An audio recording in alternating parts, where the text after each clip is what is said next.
This is the Definitely Uncertain podcast, brought to you by Gold Rock Capital.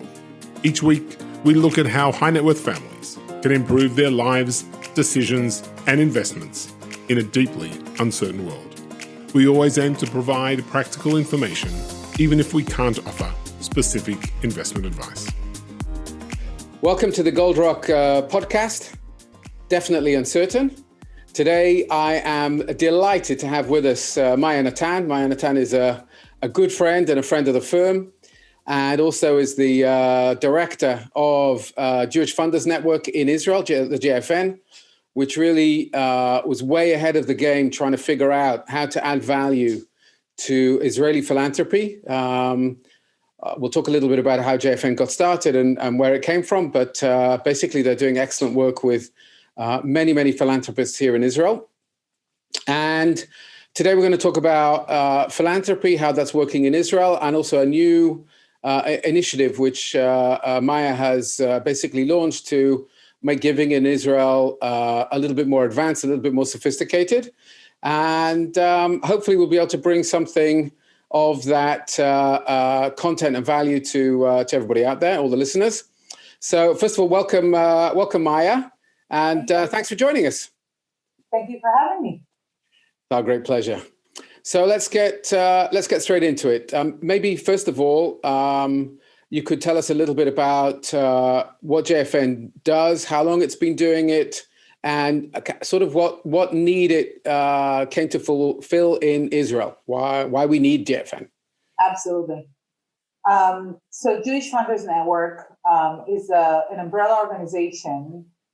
Membership organization for private philanthropists and private foundations, private family foundations, which operates across the globe, 11 countries, 2,500 members. We have an office in New York, an office in LA, and an office in Israel. Basically, JFN does three things. It allows philanthropists to learn about their areas of giving, to get help and understanding on what they are doing and how they're going to do it. It also an opportunity for funders to go through some private and personal processes with their families, intergenerational, so a variety of offering on a personal level. On a community level, it allows funders to interact, to network, to get to know other funders who work in the same fields that they are working in, to get information from other funders, and really sort of feel that they're not alone. I think it's important. It's especially important in Israel. And the third is that we're really looking at the ecosystem in Israel and the growth of philanthropy, both in Israel and in the Jewish world overall, and are trying to constantly improve and progress in the way that philanthropy is trying to be strategic and impactful. That's great. This is our role globally and in Israel. And obviously we're both familiar with the expectation over the last number of years from the diaspora and from the United States in particular, where donors are saying, okay, we've been supporting thousands of different causes and important things that are happening in Israel. When are we going to have partnership with Israeli donors? And I'm sure part of what the JFN is able to do, partly because you do bridge the gap between the donor community in North America and here, is to be able to achieve that. Maybe talk a little bit, share with us how philanthropy over the last number of years has changed in Israel, and is it sort of maturing? Is it a story that we need to hear more about, or really we're still on the process to, growing up in terms of our own philanthropy here in Israel? So, great question, because when we started working in Israel, when JFN opened its office in Israel, our goal was to facilitate partnerships. Our goal was to change the handshake from asking to let's work together. And in order to do that, we had to make sure that we have enough Israelis around the table when we make decisions and when money is being allocated around the different areas of giving in Israel. And so the American, not only American, British, Australian, and other funders, Canadian, will feel that they have a real partner. They have someone to talk to. They have someone on the ground, eyes on the ground, as we call it, and they can really work together to achieve some of the goals, and also, wrestle on the agenda, on what's important, and what's on the curriculum of philanthropic efforts in Israel. So I think that throughout the last 12 years, and first of all, the fact that we have 140 families at JFN Israel that represents a variety of communities in Israel, and really brings, I think, the top of the Israeli philanthropy to the table. Basically stop that term, where are the Israelis? So now if you want to know where the Israelis are, you can come to JFN. We'll let you know where they are.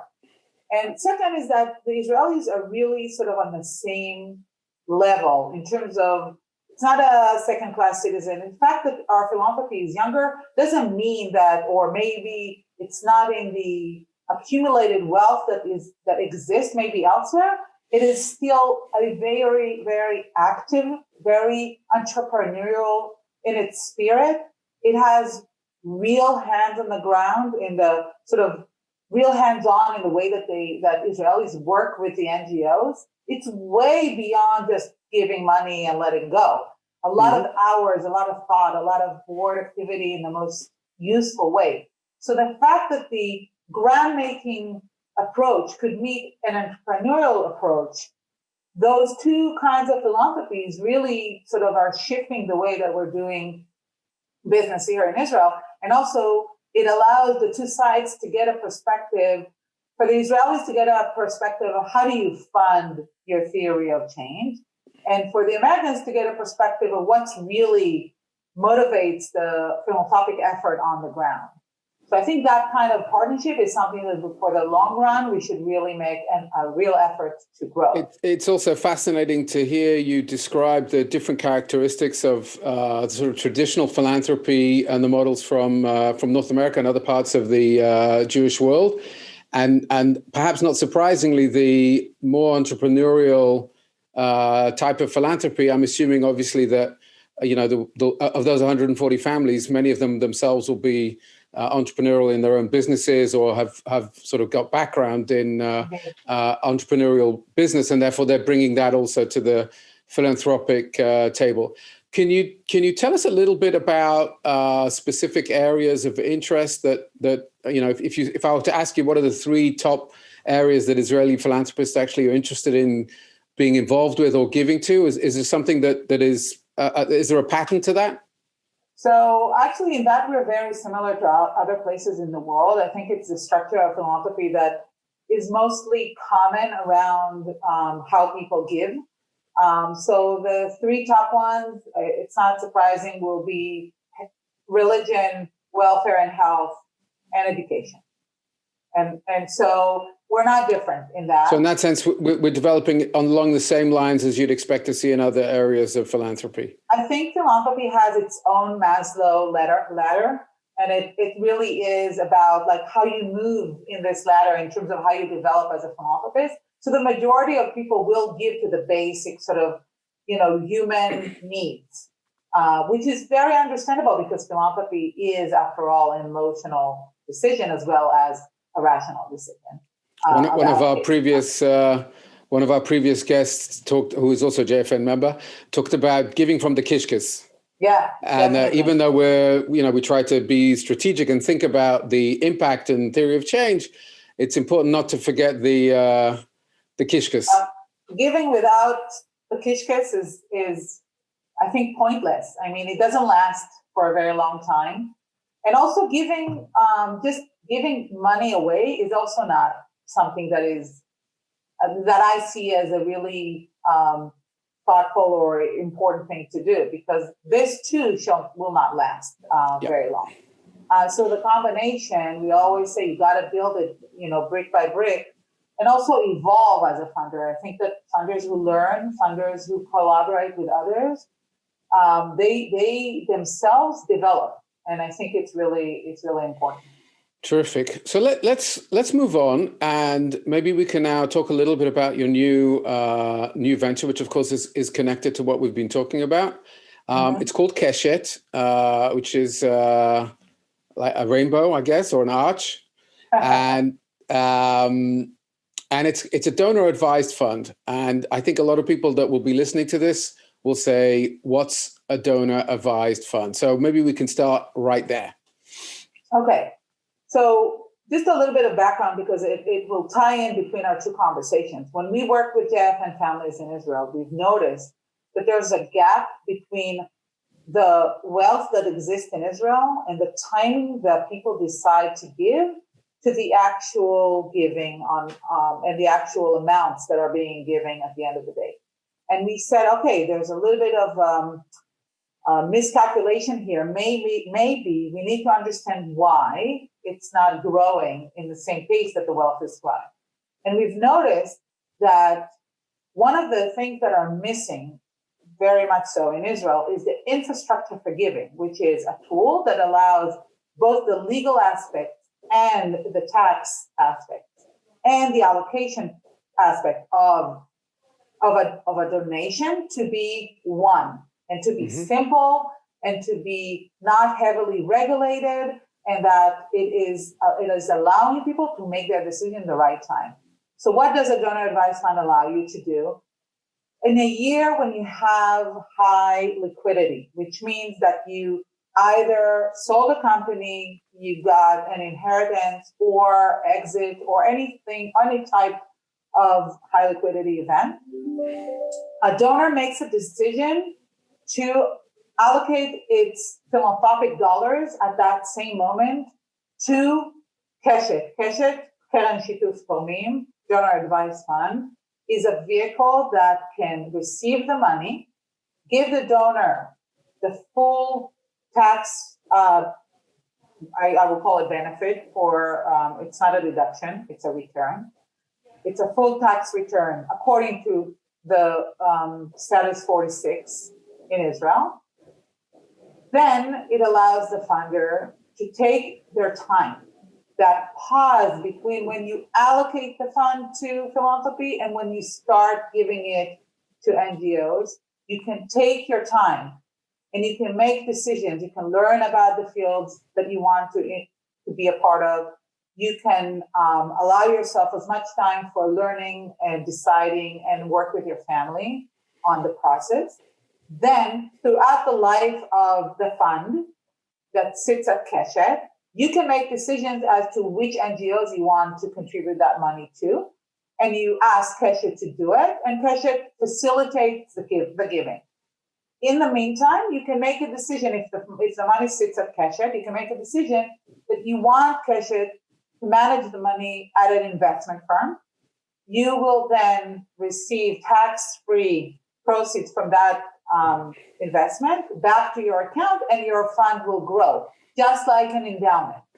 So the fact that you can have a back office, a system that will allow you to put the money aside, to get the full tax receipt, you don't worry about paperwork, you don't worry about reporting to the tax authority or to Rasham Amutot. You don't have all these extra costs of lawyers and accountants and just the processes that you have to go through if you open your own amutah, which is the alternative. That allows families who are entering and also are now in the philanthropic space to really streamline their giving and really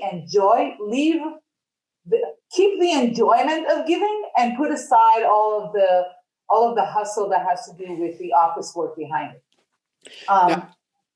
One of the two things that I want to add, one is that it's a really good tool also for engagement of third and second generation.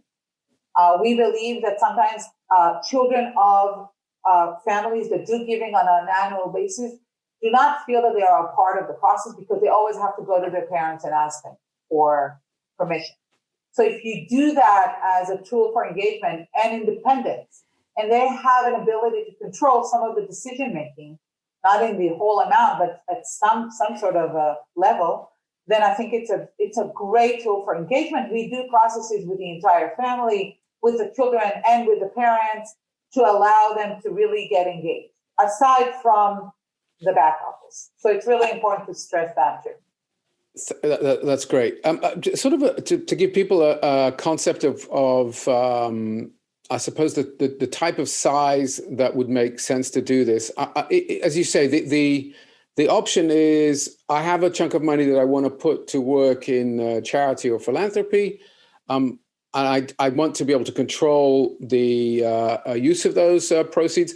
I can either set up my own amuta or foundation, or I can basically apply it via Keshet. And of course, these things do exist much more in North America to a certain degree in the UK. Have you seen or have you thought about at what size, or below which, if you will, it makes sense to use a vehicle like Keshet? And at what point does it sort of justify having your own foundation where you know, assuming you're comfortable managing that, where a size of foundation makes sense to have all of that sort of back office function, the actual logistics of it in-house? Have you sort of considered what the cutoff point for that might look like? So first of all, you can open up an account with Keshet at 50,000 shekels, but we feel that there are two major target audiences. One are the people that are new to philanthropy, maybe what we call sudden wealth, or people that have done philanthropy, but they have encountered that liquidity event and they need to make a decision about a different kind of wealth all of a sudden. So that anywhere up to, I think, 50 to 100 million shekels, I don't see in assets, I don't see a reason why you need to pay for all the extra. If you have billions and you have an infrastructure anyways, of course, and you want to have all of these people employed by you, no problem. And it makes sense in terms of cost effectiveness of that expense. But below that, I think it's really more effective to work with a donor advised fund because you get the same services for less. I also think that it's really important to get the advice from a staff that is we sit on the infrastructure that JFN Israel, the Institute for Law and Philanthropy, and Committed to Give all share the knowledge that is being sort of transferred to Keshet in terms of how we operate and the kind of advice that the donors get. It's also a community that, if you wish, you can be a part of. So the fact that you are not a humongous foundation, the fact that you can do, it's cost effective for you to manage it through Keshet. And you can get a really sort of high level advice and support, professional support, without paying for that expense in full, I think this is the one main target audience. The other target audience are simply people who feel like the checks are flying out the door and they have no clue what they're doing with their money. So wait for them to get organized, to capsulate it, to make sure that they have it under control and in a managed way. That also is advisable, even if the sums are smaller. So two follow-up questions to that. Number one, are there any restrictions that Keshet would have in terms of the types of causes or organizations that the donor can ask you to give to, number one? And number two, apart from the logistics of the giving and, if you will, the managing the money and dealing with the Charities Commission here, et cetera, are you also performing for the donor the diligence on the NGO itself? Is that part of the package? Okay, so great. Question number one. Because Keshet is a 46 approved, according to the law in Israel, it can only give two other NGOs that have 46. However, in our ruling from the tax authority, the understanding was that some donors want to establish new entities and new NGOs. So, and we know that it's a chicken and egg. Sometimes you want to do that, but by the time you can't get 46 if you don't have any money in any operation. So 15% out of each account can be dedicated to NGOs in the beginning of 3 years, first years in the lives of the NGO, in order to be able to set it up. So you can donate to an NGO without a 46 if it's in the first 3 years of operation. We don't have any ideological or overruling in terms of content.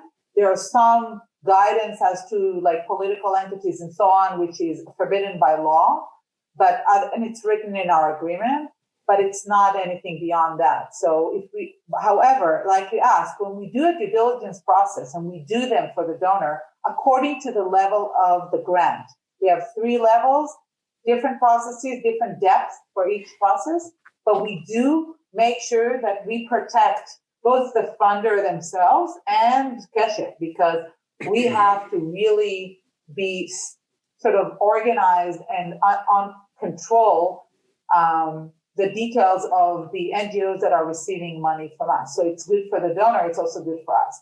If we find a problem, we let the donor know that there is a problem. Legal, for example, it's an issue. But definitely we will have conversations about what needs to be done in order to allow the payment to go forward. I think it's good for the funders as well, as much as it's good for us. Yeah, obviously, Keshet needs to protect its own charitable status from a regulatory position, and therefore, in that way, it flows through obviously to protect the donor as well. Maybe so that people can understand. Okay, I've handed money over to Keshet. Obviously, it's an independent, it's a separate organization. What's sort of, how is my money protected? What is, how do you avoid commingling? These are basically managed accounts, if I take it from the investment world, which are then donating according to separate sets of instructions. How exactly do you manage the money to make sure that I have the comfort that, Reuven's money is not going with Shimon's money, or it's crossing over in some way? How does the structure of that work? So we do have separate accounts numbered and named, so we can follow them. And we get reports from the investment firm, also separately according to each account. We have a very serious board of trustees that oversees everything that we do on an annual basis as well as on a weekly basis. We also have an outside investment committee that does oversight over the investment firms and gives recommendations to the board. It is an outside investment firm in order to make sure that they are not subjected to any prior understanding or decisions. We are now in the process of also establishing what's called in the investment world a working relationship with an administrator.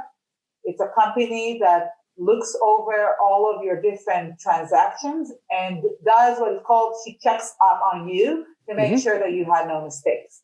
So having another firm, which usually works in the investment world, now developing a unique service for us, is also to guarantee that everything is really strict and organized and well managed.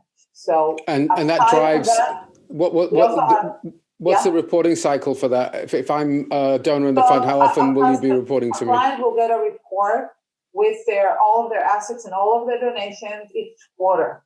Okay. And at the end of the year, it will be a summary of the year. We also tell, if you, we will begin working. Actually, we already started working on a technological platform that is unique for a donor advised fund. Not just a grant making platform. It's not just click and give money to NGOs. This is not what we want to be, but really sort of like a very user-friendly platform that allows the donor to get information about the NGOs, to converse with other donors about their experience, to get information from other donors who maybe are members of JFN but are not using the Donor Advised Fund if they want to share what they're doing. So almost like an internal system for Israeli philanthropy to communicate and also get advice from one another, as well as a side of the platform that will be the actual assets under management. So they will see at any given moment where they're at. I look forward to that. That sounds pretty neat. Maybe sort of zooming back out again as we sort of draw a little bit to the end. What do you think is the potential for Keshet? And in addition to providing this service to, if you will, the specific donors or philanthropists who want to use this, do you see it as a tool for extending the amount of philanthropy which is actually going to happen? Will it bring additional people into the circle of philanthropy in Israel? Is that something which is part of the idea? Absolutely. When we started Keshet, after working with JFN for so long, we wanted to add the missing link, so to speak. We wanted to allow philanthropy to grow, not just in the numbers of people that choose to do philanthropy, but also in the net amount of shekels that we're going to see being available for the civic sector in Israel. So definitely our number one goal is for the pie to be bigger. If we haven't done that, really, it's not worth our time. Why do we believe that it's possible? Because we think that the timing of the decision that Israelis make on whether or not they should give is not the right timing as it is right now. So if we move it to actually when they accumulate their wealth, that will make them give more and on the right time, and will grow them to be, the kind of thoughtful philanthropists that they will also choose to be, a part of the community that JFN has in Israel. But definitely numbers are key here. Like, we are monitoring it. We have goals. We have a 5-year plan. Definitely in the hundreds of millions of new shekels. I'm not talking about, recycling the same money that we already see. Definitely, that's our goal. That's our target audience. But we also want to allow the existing community to enjoy a smoother operation. Well, I think that's a great place for us to pause for today. I want to say, as a member of JFN, it's always a pleasure to be part of the circle and to be assisted by it, and occasionally to help out if I can. I think it would be just an amazing achievement if Keshet really does bring in the extra bucks or shekels, if you were, to Israeli philanthropy. We're both big believers in the power of activist philanthropy and getting involved. I think as much as it bringing the money into the system, it's bringing the people to be active in so many different important causes in the country. So absolutely. We wish you a tremendous amount of success. Do look up both JFN if you're not a member, and I assume Keshet now has its own website. Keshet.org. Yes. Okay, so go look up Keshet, and we'll see you next time. No doubt we'll have something else to talk about in philanthropy, but till now, thank you very much, Maya, and we'll see you again soon. Thank you, Daniel. All right, that's been another podcast for the Gold Rock podcast, Definitely Uncertain, and we look forward to seeing you again soon.